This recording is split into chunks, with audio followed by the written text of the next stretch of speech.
هجوم على مروة اللبنانية لما كانت بتعمل أحد حفلاتها في الساحل الشمالي، والوضع كان جدا سيء وجدا صعب لدرجة إن الشرطة حضرت للمكان وهي اللي حلت الموضوع. ومن الجدير بالذكر إن مروة اللبنانية بتحتفل بعيد ميلادها ال49 اليومين دول. اقفلي الباب اللي خشب ده، خش جوه في الباب. وفي واقعة هتستعجبوا ليها بشكل رهيب. دلوقتي الراجل دوت متصور وهو بيضرب النار على زوجته، والغريب في الموضوع ان اللي كان بيصور الفيديو دوت هو ابنهم. ضربني بالنار بس اقفلي الباب عليك، خش جوه اقفلي الباب عليك. والفيديو دوت لف على جميع وسائل التواصل الاجتماعي من غير ما نعرف ايه حكايته وايه قصته، والنهارده احنا جايبين لكم كل التفاصيل عن الموضوع. وخطر كبير بيهدد الشباب اللي سنهم صغير من الامثله اللي احنا شايفينها قدامنا دلوقتي. تجاره بيع الامل الزائف والنصب على الشباب بقت رائجه بشكل لا يصدق. واعزائي المتابعين والمتابعات، تابعوا معانا الحلقه بتاعت النهارده لان هي حلقه مهمه للغايه. لايك جميل من حضراتكم على الحلقه ديت يبقوا عملتوا معانا الصح وزياده. السلام عليكم. خلينا في البداية نبتدي بالفيديو اللي لف وسائل التواصل الاجتماعي كله، اللي ظاهر فيها الراجل دوت او الزوج كان واقف قدام احدى الشقق او الفيلات اللي موجودة في الكومباوند في احد المناطق في التجمع الخامس. بداية الفيديو ان الراجل او الزوج كان واقف قدام الباب الحديد ده، يعني هو باب حديد وبعديه الباب الخشب، انت فاهم ازاي؟ باب سيفتي يعني. فكان واقف قدام الباب الحديد بيحاول يفك الجنزير بتاعه وبيحاول يقتحم بالقوة، واللي كانت موجودة ورا الباب الخشب اللي هي ساكنه جوه المكان ده هي الزوجه. بس الغريب في الموضوع ان اللي كان بيصور الفيديو دوت هو ابنهم. اقفلي الباب عليك، خش جوه، انا مصوره وهو بيضرب نار. وفجاه من حيث لا تدري الراجل دوت راح مطلع الطبنجه من جيبه وراح ضارب طلقتين على الباب وعلى زوجته. طب ليه الكلام ده كله حصل وايه كواليس الموضوع؟ الحكايه انه الزوج دوت كان في مشاكل ما بينه وما بين زوجته، فزوجته رفعت عليه قضيه وكانت طالبه بالتمكين من منزل الزوجيه، انت فاهم ازاي؟ وبعد كده تم الحكم ليها بالتمكين بالفعل. وبعد ما اخذت الحكم واستقرت في المكان، الزوج كان بيحاول زي ما شفتم حضراتكم في الفيديو ان هو يخش المنزل هو كمان، بس هما الاثنين ما كانوش موافقين، لا الام ولا ابنها. وبعد ما الفيديو دوت انتشر على وسائل التواصل الاجتماعي تم تتبع الراجل دوت او الزوج اللي ضرب النار وتم القبض عليه من قبل المباحث. بس فعلا الفيديو حاجه مؤسفه ومحزنه. يعني شايفين التفكك الاسري وصل لحد فين؟ الراجل اساسا مجرم، طلع وضرب نار على زوجته، انت فاهم؟ اللي هي ام ابنه. انا مصوره وهو بيضرب نار اهو، مسدس اهو.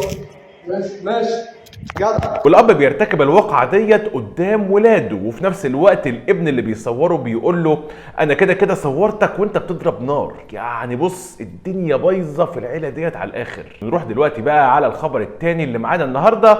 مروه اللبنانيه كانت بتعمل احد الحفلات بتاعتها، احدى الحفلات اللي موجوده في الساحل الشمالي، فكانت طالعه على المسرح والصحف كانت بتقول ان هي كانت لابسه ملابس يعني ما انزل الله بها من سلطان. وطبعا حضراتكم عارفين بقى ان هم بيقعدوا بقى يترقصوا على المسرح ويعملوا ويسووا والدنيا بتبقى بايظه على الاخر، انت فاهم؟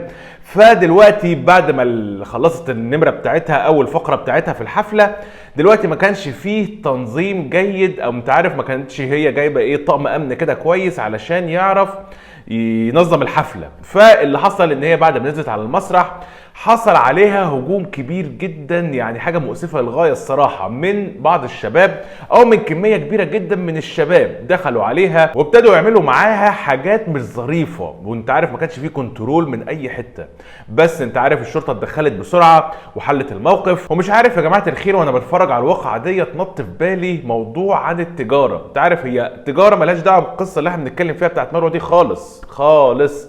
المهم دلوقتي تحديدا وخصوصا موضوع البيع والشراء، يعني هو ده اساس التجاره. دلوقتي بيجي التاجر بيعرض سلعه ما او بيعرض البضاعه بتاعته، فالطبيعي طبعا المفروض ان التاجر ده يتبسط لما يلاقي الناس جايه تشتري البضاعه او السلعه دي، يعني باختصار بيع وشراء. بس انت عارف البضاعه دي بقى غاليه، البضاعه دي رخيصه، كده كده كل فولة وليها كيال، وكده كده في مشتري هيشتري. بس الغريب في الموضوع ان بعض الناس بقى بتزعل لما البضاعة بتاعتها تتباع. هديت انت عارف جدا غريبة. بس امتى يا جماعة الخير التجارة ديت بتكون كارثية وعواقبها وخيمة؟ لما باختصار شديد بتكون لا ترضي الله عز وجل. يعني مثلا لما تكون البضاعة المعروضة بضاعة حرام وما ينفعش اساسا ان هي تتعرض، فاللي عارض البضاعة ديت اكيد هينال ما لا يرضيه، وفي نفس الوقت اللي رايح يشتري البضاعة برضه هينال ما لا يرضيه. اكيد بقى هيخشوا السجن بتهمة كذا وكذا لان اللي عملوه غلط، وفي نفس الوقت الناحية التانية اللي هو اللي عرض البضاعة اذى كبير جدا. ويا جماعة الخير لما تيجوا تبصوا على الموضوع بقى من النظرة ديت هتلاقوه جدا بسيط. خلاص انت دلوقتي او اللي رايح يعرض البضاعة ديت ما يعرضهاش، علشان احنا ما ينفعش نعرض حاجة ربنا قال ما تتاجروش فيها. وبالنسبة للناحية التانية حتى لو لقيت البضاعة دي معروضة ربنا قال لك ما تروحش برجليك للحاجات اللي بتغضبني. والله انتوا الاتنين بقى ضربتوا بالكلام دوت عرض الحائط، اكيد النتائج في النهاية هتكون غير مرضية. ونروح دلوقتي على الموضوع الاخير اللي معانا النهاردة. اليومين دولت يا جماعة الخير مصدر لنا بعض الشخصيات اللي بيتفرج عليها الشباب اللي لسه سنه صغير من فترة المراهقة كده لحد كمان ال25، يعني مش الصغيرين بس. بيطلع لك نماذج زي اللي حضراتكم شايفينها قدامكم على الشاشة ديت من بلدان مختلفة، كلها بلدان عربية. والمهم يقولوا لك بص يا ولا، شايف يا ولا انا معايا عربيات عاملة ازاي، بص يا ولا انا ساكن في مكان عامل ازاي. يا جدع انت كحيان ولازم تعمل فلوس، لازم تعمل فلوس دلوقتي حالا، دلوقتي حالا لازم. طب ازاي يا عم الحاج هعمل فلوس؟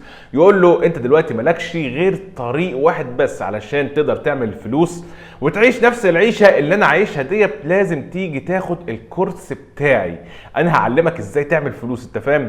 طب في خطوط عريضة؟ يقول له لا مفيش خطوط عريضة، انا هعلمك اساسيات عمل الفلوس. انت عارف، وكل اللي دخلوا واشتروا الكورس دوت اللي بالمناسبة بيتراوح اسعاره ما بين $1000 لحد $2000. انت متخيل كورس بالهجايس ديت $2000 و1000؟ ما استفادوش منه اي حاجة. بس الفكرة والنصبايا هتكتشفها امتى بقى؟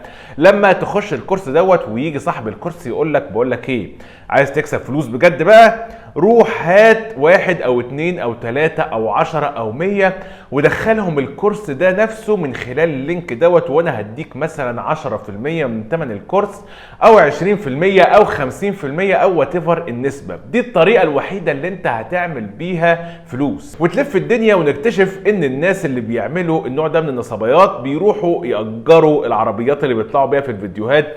بديهي جدا يعني عربية ثمنها مثلا $2 مليون او $3 مليون، اكيد انت يعني مش هتكون شاريها، يعني ده كان بيبقى معاه عربية واثنين وثلاثة. فهم بيروحوا يأجروها باليوم ويصوروا بقى عليها 500,000 فيديو في نفس اليوم. انت فاهم ازاي؟